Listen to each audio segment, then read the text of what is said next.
Hey, you there. Just wanted to let you know you are now listening to the AK Mindset Podcast. Yo, welcome back, guys, to the AKWatch. Hope everybody is doing well. Episode 10 of JJK. You know, that Jujutsu Kaisen magic and the season has been very eventful. Even though I did miss last week's episode, I'm excited for this one. As usual, just to plug the socials before we start, as shown on screen. You can find us on Insta at the.ak_mindset and on Twitter or X at AK Mindset. So what's good? Joining me today is your boy Daniel. How you doing? Yeah, what's good, man? Back for another week of Jujutsu Kaisen Season 2. Last week was a pivotal moment for the series. So yeah, I mean, now we're just trying to see what's happening after this big thing that happened. But yeah, what did you think of last episode, by the way? It was somewhat intense. I very much enjoyed it. It was just crazy to see like everything that we've been building up to like start to take place, and obviously like Gojo just been put in like the craziest situation, and it's unfortunate, but the plan they executed was to a high level. So I'm not surprised that it was like brought him down to, you know, his bare bones and really like made him weaker, just to, you know, be able to have this opportune moment to capture him. So yeah, it's weird seeing Gojo in this state. So yeah. Yeah, I agree, definitely.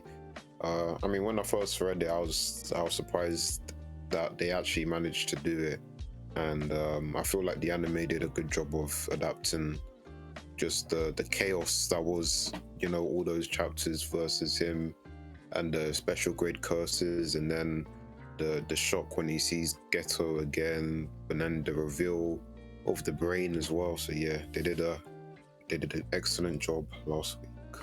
No, the Hunson did. I enjoyed the Human's episode on that one. I really enjoyed it.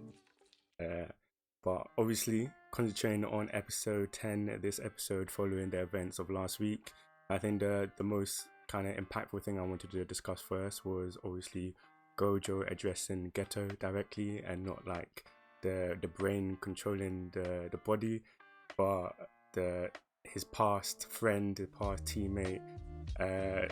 Just a shock to see that the body has kind of remnants of Geto's will, and how it reacted, immediately trying to choke his own body out. It's kind of crazy, just to, you know, have that kind of perspective, seeing that, you know, there is so much mystery behind even, you know, the people don't even understand what they have done in regards to, you know, how he's controlling the body, and whether there's a remnants of Geto like still about, and if maybe there's a possibility that we can, you know, see him return.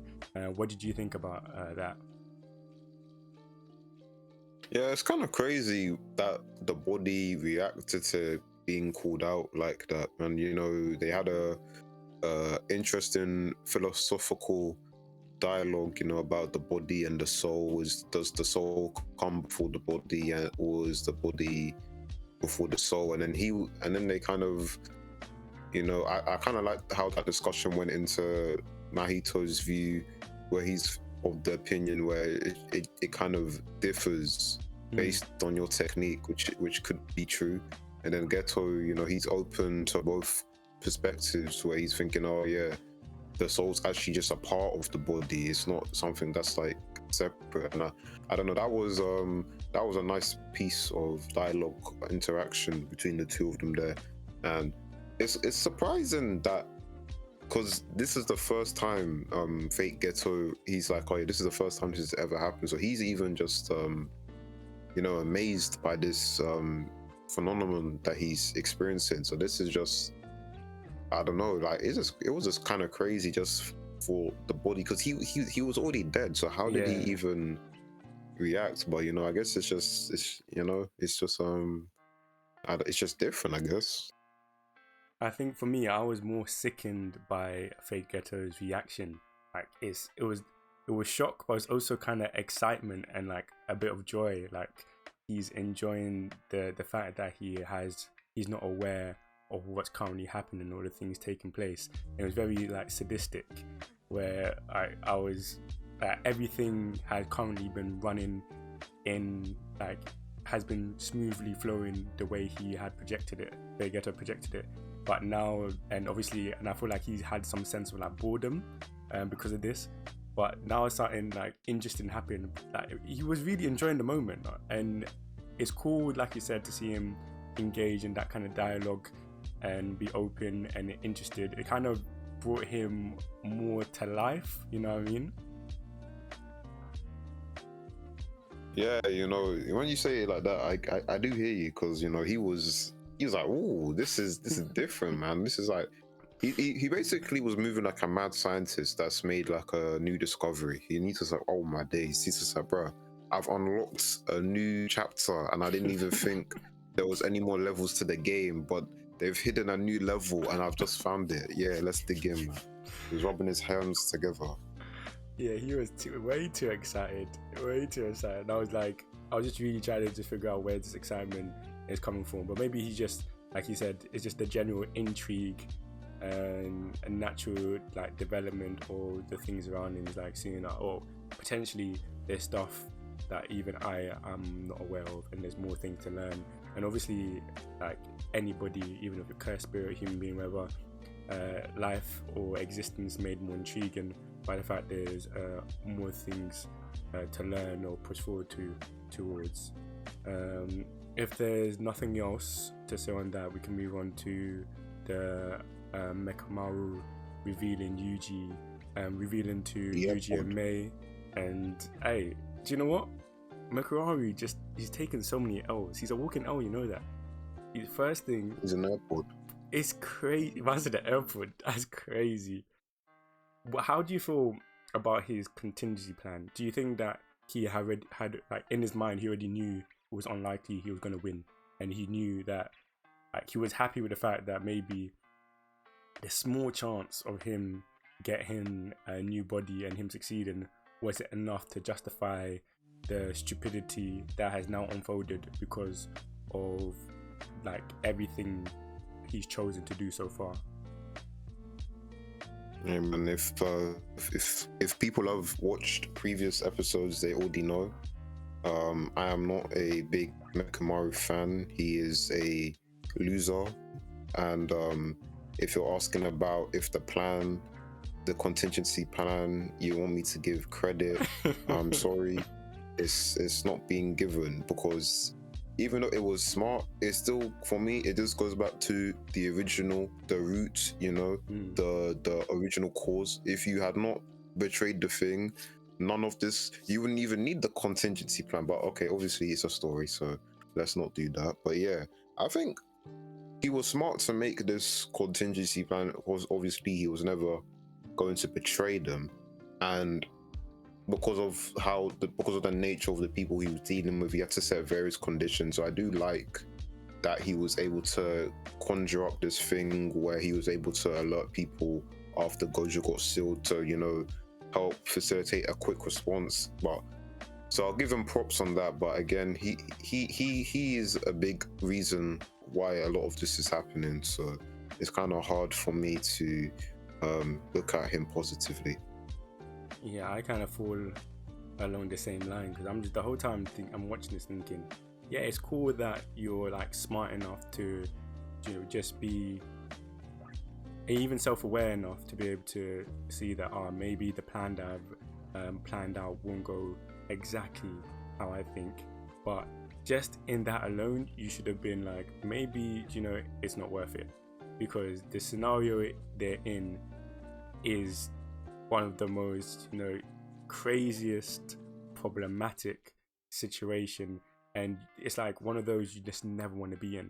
And Mekamaru should have realized, bro, maybe having a body, it's not worth it. Maybe it's not worth this. Maybe there's another way, because bro, you're dead. And like Daniel said, you're an airpod, you're a playlist playing in people's ear. It's crazy. You know what I mean? It's sad to see. But I do I do give him a little props for like giving them in this situation the best chance they have, even though he caused the problem. But giving them the best chance they have of combating everything that's going on.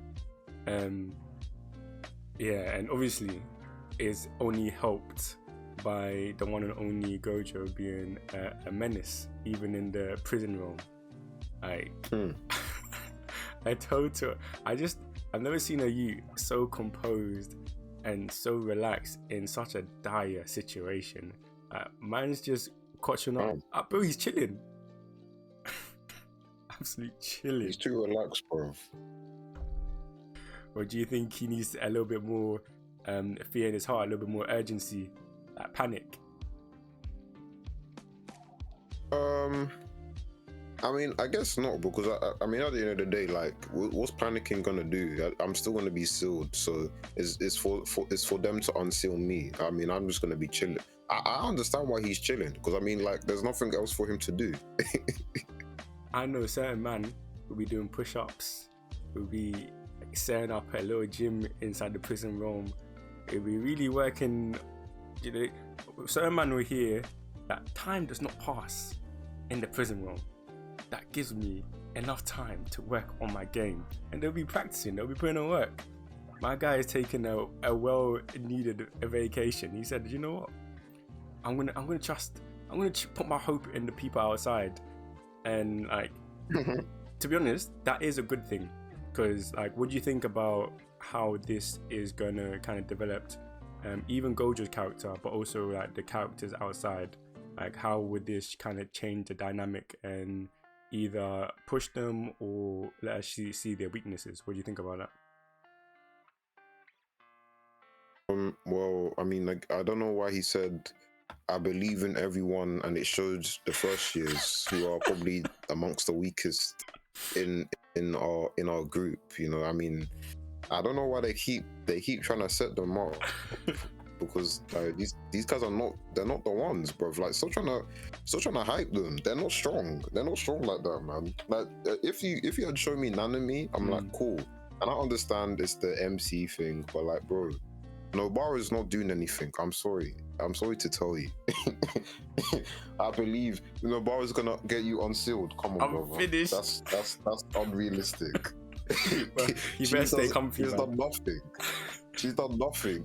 That's why he's chilling, because he's saying, I believe in everyone, and he's thinking of Nobara. I'm not getting out anytime soon. You said we're not making it out. We're not making out the hood. He said it's looking sticky. I said that's why he's relaxing. No, but the propaganda is real though. Like, the first year propaganda is, I'm telling you, it's a lot, and it's unrealistic. Like, expectations at all. Like, but yeah, I think he's just like, he has that deluded kind of belief, which can only come when you're one of the strongest people ever.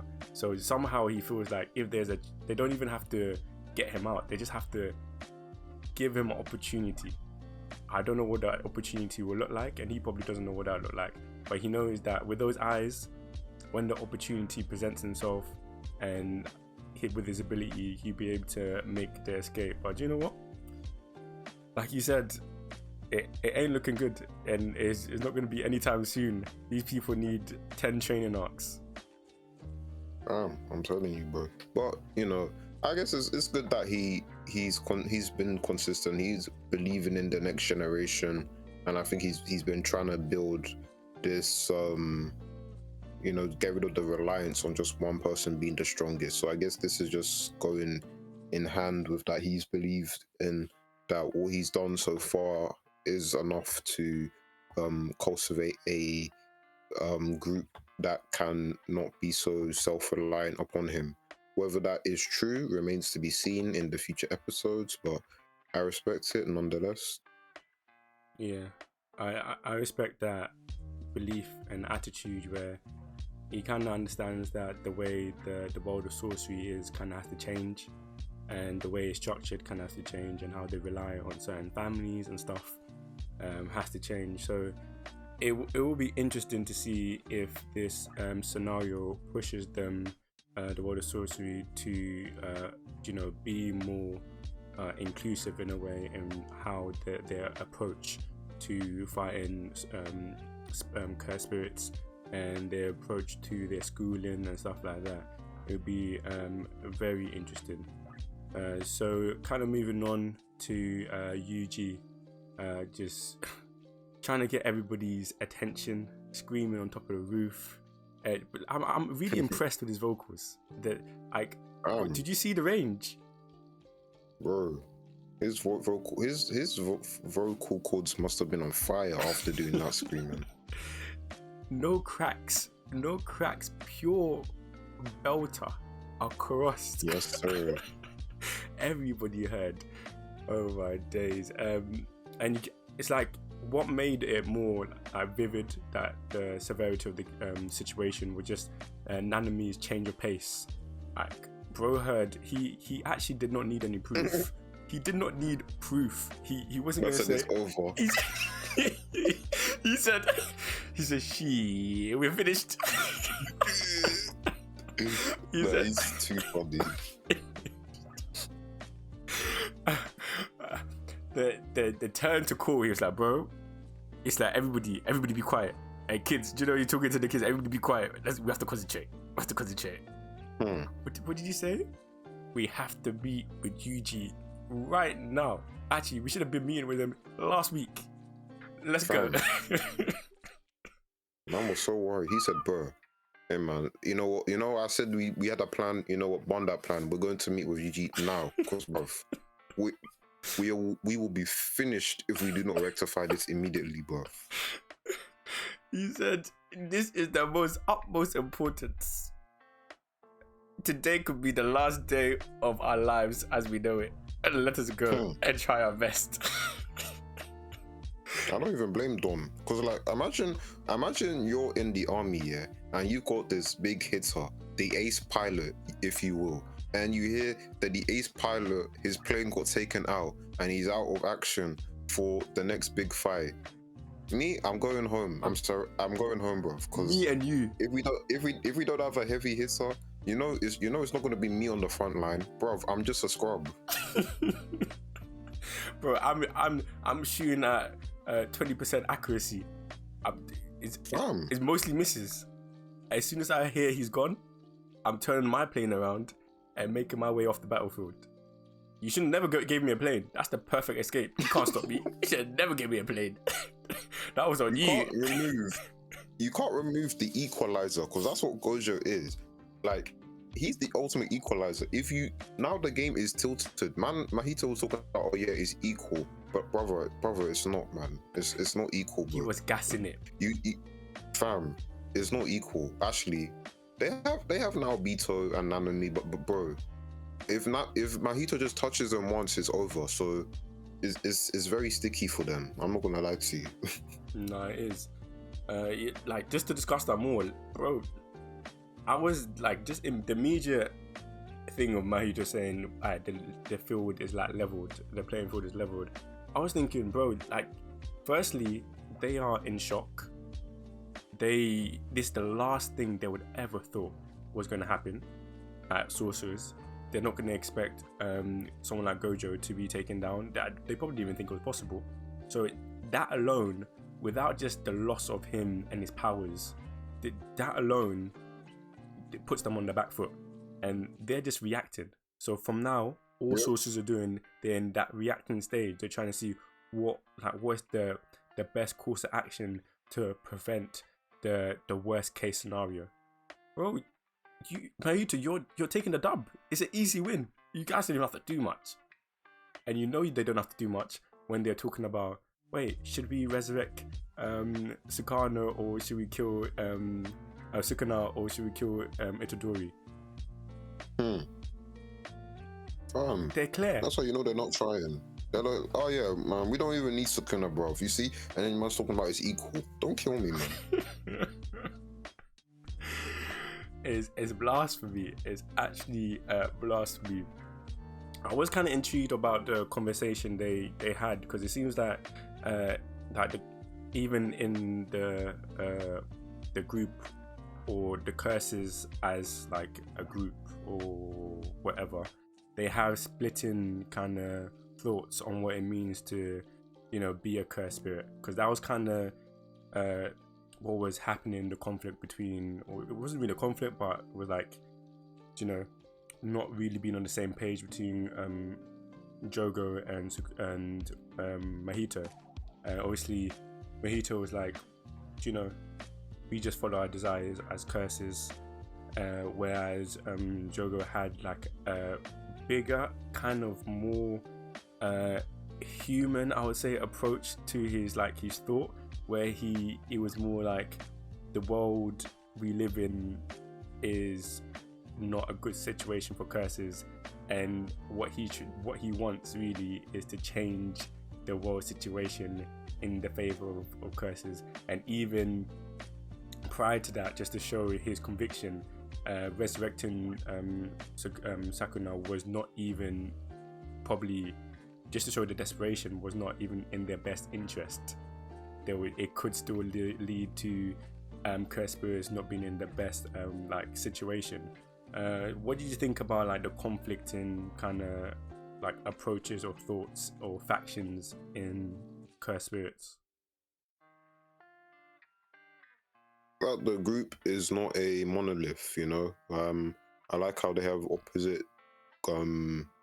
they have opposing views on what a curse is. You know, Jogo is kind of more on this grandiose, you know, we're the true humans, you know, which is interesting, because I don't know I don't know why he wants to cling to this title of being a human and reclaiming that, and how he feels like, because humans are a bit more complex in terms of like, they don't stick true to their desires sometimes, that they are fake humans. But I liked what Mahito said, where he kind of just boiled it down to curses, you know, sticking to what they believe, what they want to do, not really being limited by anything. And, you know, he's always been someone who's like a true embodiment of what a curse is in this series. And, you know, then you have Choso, who is just trying to get it back in blood for his brothers. And I respect it, because, you know, he is, you know, loyal to the family, and you felt the pain when he realized his brothers were gone. So, you know, we have all these different people, they're in the group, they're not all aligned completely, and that makes it more interesting, and it leads to interesting conversations like we saw in this episode.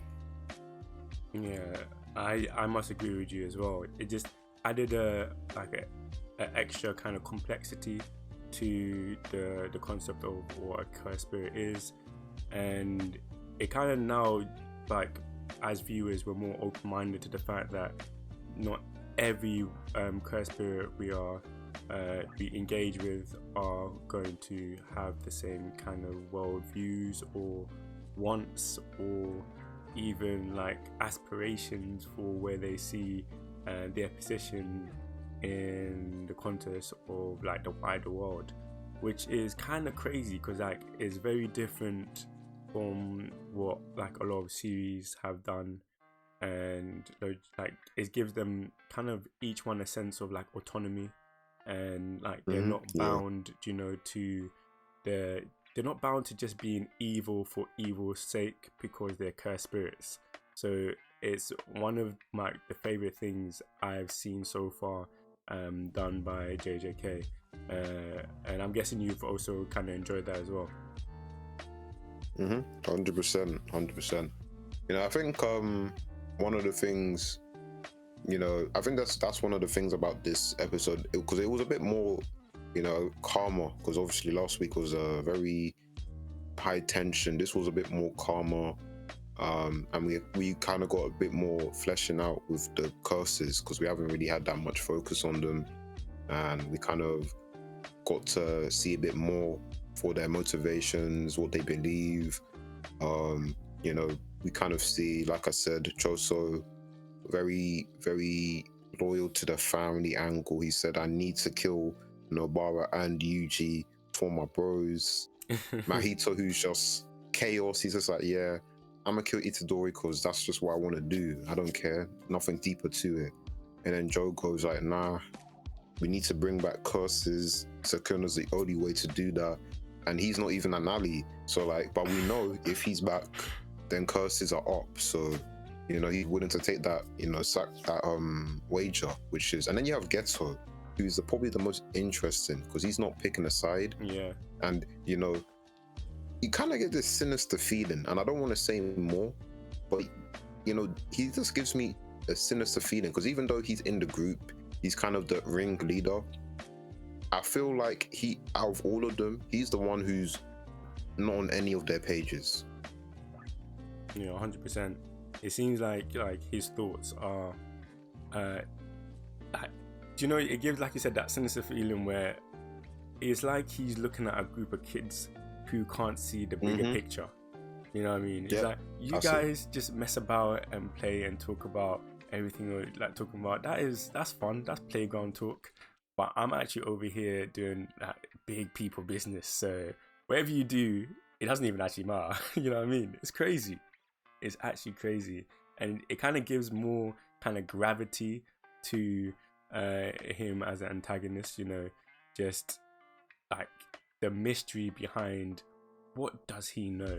Like, what makes him so uber confident and dismissive of the people around him with no apparent like real fear or even the sense that anything could go wrong. It's actually crazy. So what did you think? I agree. Because we're coming to the end. I don't know if there's anything else you want to talk about, but like, what do you think generally about the whole like episode 10? I think it was another good one, another good episode, karma episode, but karma is not a bad thing. We need a breather. And then I just wanted to shout out some of the comedic scenes. I just liked Nabara and Maki's discuss that now Beto drinking all those beers like a heathen. Choso giving that smug face to what's his name, Jogo, when Mahito's like, okay, we're going, and then Jogo's just like, hey, we can just stay here, and he just that was just funny to me, just the way Choso's just looking at him all smug, and he runs off, and he's like, okay, you guys not gonna leave me behind. And then also I just wanted to say prayers up for Ichiji because he got snuck by a hand on. Like, oh my, that was bad. That was bad. Why did he stab him so many times? Once was enough. I was watching that and I was in shock. I was like, stop, please. Can you stop? Like, he's actually finished. Yeah, man, prayers up, man. Prayers up. Quick, lastly, do you expect from next episode? Obviously, we see Geto obviously has to wait and watch the prism. Do you think the sorcerers have a chance? Do they have an opportunity to take him semi off guard, but he knows they're coming? Or is it a no-go? Well, I'll just say what I thought when I was reading it. Do I think they can take Geto? No, because he just gives me final boss vibes, and I just don't believe anyone on our team has the facilities to take him. But maybe I'll be surprised. But I think we have Mei, who's probably the closest right now. Yeah, she's in the tunnel next to the station, and the rest of the guys, I think another thing that hurts them is the lack of coordination, because obviously you can't use your phone in the veil, so they can't really coordinate their movements like that, which is another tough thing. But we'll see what they can do. We'll see. Yeah, likewise. Well, I'm excited for next week, and as you can tell, Daniel is also. I hope you guys have enjoyed this episode with us. Appreciate it if you leave a like, a comment in regards to the events of this episode or anything that you have in mind. And with that, you know where to find us next week, usually the same time, and we'll catch you in a bit. Peace. Deuces. Love you.